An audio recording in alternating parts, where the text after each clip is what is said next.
Hello my dear friends, welcome back to yum yum tummy food recipe. आज मैं बना रहा हूँ नीर डोसा। बहुत ही सिंपल नीर डोसा बनाने के लिए मैं यहाँ पे 2 ग्लास डोसा राइस लिया हूँ। आप चाहे तो कौन सा भी नॉर्मल वाइट राइस ले सकते हैं। इसे मैं अच्छी तरह से वॉश करके 8 घंटे के लिए भिगो के रखा हूँ। मेजरमेंट के लिए मैं ये ग्लास लिया था। अराउंड 200 ग्राम राइस इसमें आता है। ओवरनाइट सोक करके रखने के बाद सुबह और एक बार अच्छी तरह से वॉश करके 1 कप बॉइल्ड राइस ऐड कर रहा हूँ। बॉइल्ड राइस ऐड करने से डोसा बहुत सॉफ्ट बनता है। आप कौन सा भी बॉइल्ड राइस यूज़ कर सकते हैं। इसे मैं मिक्सी जार में ट्रांसफ़र करके अच्छी तरह से ग्राइंड करके लिया हूँ। ग्राइंड करते वक्त ज़्यादा पानी ऐड मत कीजिए। हमें थोड़ा ही पानी ऐड करके अच्छी तरह से फाइन पेस्ट तैयार करके लेना है। उसके बाद 2 ग्लास पानी ऐड करके एक पतला बैटर तैयार करके ले रहा हूँ। अब ऐड कर रहा हूँ स्वाद अनुसार नमक। मैं यहाँ पे 2 टीस्पून तक नमक ऐड किया हूँ। उसके बाद एक बार अच्छी तरह से मिक्स करके एक बार टेस्ट करके देखिए।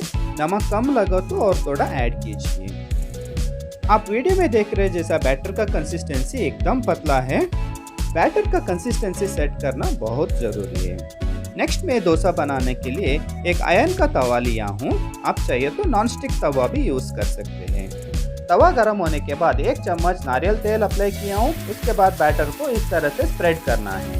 बैटर को तवा में स्प्रेड करते वक्त जितना हो सकते उतना पतला स्प्रेड कीजिए। अगर आप पहली बार इस डोसा को बना रहे हो तो थोड़ा मोटा डोसा बन जाएगा। 3-4 डोसा ट्राई करने के बाद जरूर आपका डोसा भी पतला बन जाएगा। इस डोसा को 30 से 40 सेकेंड तक आपको लिड क्लोज करके पकाना है। उसके बाद लिड ओपन करके 10 सेकेंड तक वेट करना है।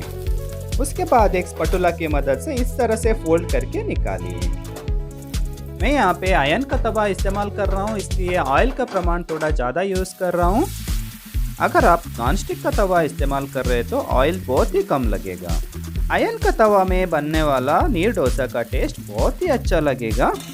मेरा रेकमेंड है नीर डोसा को आयरन का तवा और नारियल तेल इस्तेमाल करके बनाइए।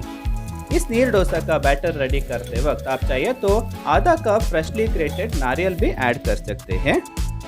इसे डोसा का टेस्ट थोड़ा डिफरेंट हो जाएगा। इसी तरह मैं सारा नीर डोसा को तैयार करके लिया हूँ।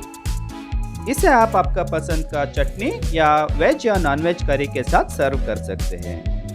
Thanks for watching. ये रेसिपी आपको पसंद आ गए तो लाइक कीजिए, शेयर कीजिए और चैनल को सब्सक्राइब करना मत भूलिए। Will see you with an interesting recipe. Until then, bye from विश्वास।